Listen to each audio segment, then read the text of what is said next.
এতটাই দুর্বল, এতটাই অক্ষম, এতটাই অযোগ্য পুলিশ প্রশাসন যে সেই খুনের নাগাল পর্যন্ত যাওয়াটি তার ধারে কাছে পৌঁছাতে পারেনি।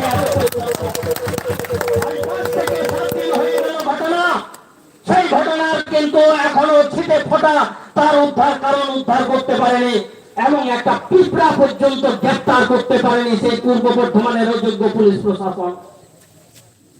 আমরা দেখেছি রাজ্যের পুলিশ মন্ত্রীর নির্দেশিকা, সেই পুলিশ মন্ত্রীর নির্দেশিকা মতোই মনে হয় এই জেলার সমস্ত পুলিশ থানাগুলো, পুলিশ এলাকাগুলো অকর্মণ্য অযোগ্যে পরিণত হয়েছে, যা একদম অধায় পরিণত হয়েছে, যাদের ন্যূনতম যোগ্যতা নেই।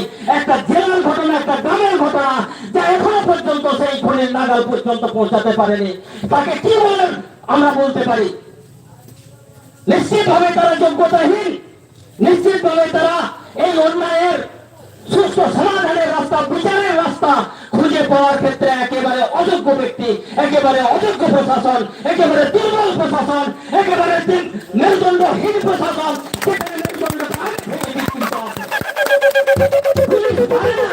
এমন কিন্তু কোনো ঘটনা নেই, এমন কোনো কাজ নেই যেটা পুলিশ পারে না। অথচ আমরা এটাও দেখছি সেই পারে না তালিকাতে এত বড় খুন, এত বড় একটা দুর্ঘটনা, এত বড় একটা তরতাজা নারী যার অকাল মৃত্যু ঘটে গেল একজন দুষ্কৃতীর দ্বারা, তার কিন্তু করতে পারলো না। আমাদের সেটাই আজকে বিক্ষোভ, সেটাই আজকে রাজ্য জুড়ে একই রকম ভাবে এই খাতড়া মহকুমা তো বিভিন্ন থানাতে আজকে কিন্তু এই ধরনের বিক্ষোভ সমাবেশের আয়োজন করা হয়েছে। আপনারা যারা দেখেছেন এই সমস্ত ঘটনাগুলো, কি নিরারুণ সেই অবলা নারীগুলোর উপরে অত্যাচার হয়েছে, সেই নারীদের ইজ্জত নিয়ে ছিঁড়ে খাওয়া হয়েছে, সেই নারীদের ইজ্জতকে নিয়ে একটা মামুলি সম্পদে পরিণত করেছে এই বাংলার দুষ্কৃতীরা।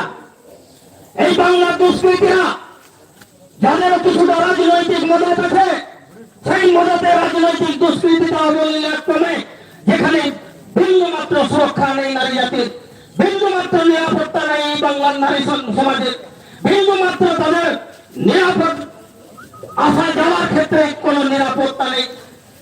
আমরা এই রাজ্যে বারংবার দেখেছি, বারংবার ঘটনা আমাদের চোখের সামনে ফুটে উঠেছে, যেখানে যাদের ন্যূনতম একটা শাস্তি হওয়া দরকার ছিল, যাদের ন্যূনতম একটা বিধান হওয়া দরকার ছিল, সেইটা কিন্তু পুলিশ প্রশাসন আজও পর্যন্ত গ্রহণ করতে পারেনি। পশ্চিমবঙ্গের রাজধানী কলকাতার মতো একটা জায়গায়, যেখানে জনসেবামূলক, মানব সেবামূলক, মানুষের চিকিৎসার কাজে যুক্ত এমন যদি ডাক্তার যা খুন হয় দুষ্কৃতীদের দ্বারে, লুণ্ঠনকারীদের দৃষ্টিতে যার পরিণতি হয় মৃত্যু, তাহলে সাধারণ রোগী এবং তার সাথে যারা আত্মীয় স্বজনেরা যারা থাকে তাদের নিরাপত্তা কতটা আছে? আমাদের মতো রায়পুর এলাকার দিন খাওয়া দিন খেটে খাওয়া গ্রামের মা বোনদের নিরাপত্তা কতটুকু আছে আজকে দেখার বিষয় আছে।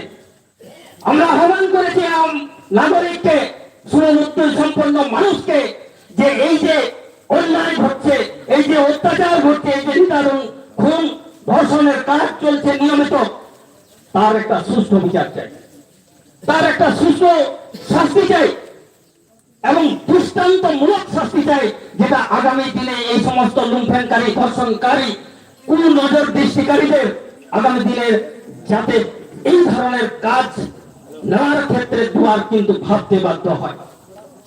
কিন্তু আমরা দেখেছি কি, পুলিশ প্রশাসন থেকে শুরু করে, স্বাস্থ্যমন্ত্রী থেকে শুরু করে, আরজি করে হসপিটালের অধ্যক্ষ থেকে শুরু করে, আমাদের পূর্ব বর্ধমানের আইসি, তার ভূমিকা এবং সর্বোপরি ওই থানার সমস্ত পুলিশ অফিসারদের ভূমিকা আমরা দেখেছি। আমরা মেনে নিতে পারছি না, আমরা ভাবতে পারছি না যে এই নিরাপত্তাটা আমরা চাইবো কার কাছে। সাধারণ মানুষ আক্রান্ত হলে মানুষ যাবে কার কাছে? নিশ্চিতভাবে আদিবাসীরা একটা সিদ্ধান্ত নিয়েছে, তাদের যে জাতীয় হাতিয়ার আছে তীর ধনুক এবং টাঙ্গি কুঠার, আগামী দিনে তারা তুলে নিতে বাধ্য হবে এই সমস্ত দস্যুদেরকে দমন করার জন্য। এটা ওপেন বলে দিলাম, এটা বলবেন না যে আদিবাসীরা কিন্তু আইন ভঙ্গ করছে। আমরা যথেষ্ট টাইম দিয়েছি, যথেষ্ট সময় দিয়েছি, কিন্তু আজও পর্যন্ত সেই বনের খুনিদের নাগাল পর্যন্ত পেল না। নিশ্চিত ভাবে কিন্তু আমাদেরকে কিন্তু সমাধান, নিজের আত্মরক্ষার জন্য, মা বোনের সম্মান ইজ্জত রক্ষা করার জন্য আমাদের এই জাতীয় হাতিয়ারটা তুলে নিতে আমরা আগামী দিনে প্রস্তুত থাকবো এবং বাধ্য হবো। আজকে যারা সমাবেত হয়েছে এই রায়পুর থানার এই গেটের সামনে প্রতিজ্ঞাবদ্ধ হয়ে যান, আমার আদিবাসী মা বোনের উপরে এই ধরনের কোন অত্যাচার হলে সেই দস্যুকে, সেই হত্যাকারীকে, সেই নির্যাতনকারীর সাথে সাথে তার শাস্তি হবে, সাথে সাথে তার আইন পথে তার সমাধান আমরা নিজেরাই করবো। সেদিন কিন্তু আমরা আসবো না, এই পুলিশ প্রশাসনের সহযোগিতা চাইবো না।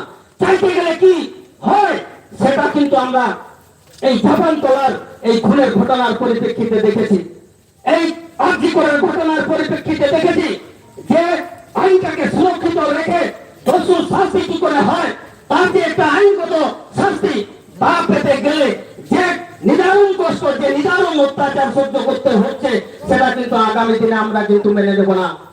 তাই আজকে আমরাও একই রকম ভাবে রায়পুর থানাতে আমরা সেই দাবিগুলো, আমাদের সেই আক্ষেপগুলো দাবি আকারে প্রশাসনের কাছে তুলে দিতে চাই এবং দ্রুত এর একটা সুষ্ঠু সমাধান যাতে পুলিশ প্রশাসনের পক্ষ থেকে না হয়।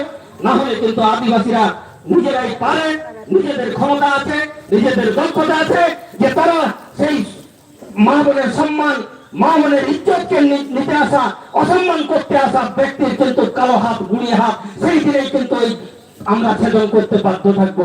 এটা ওপেন আমরা এই জায়গায় বলে আমি আমার বক্তব্য এখানে শেষ করছি। প্রত্যেককে অসংখ্য ধন্যবাদ।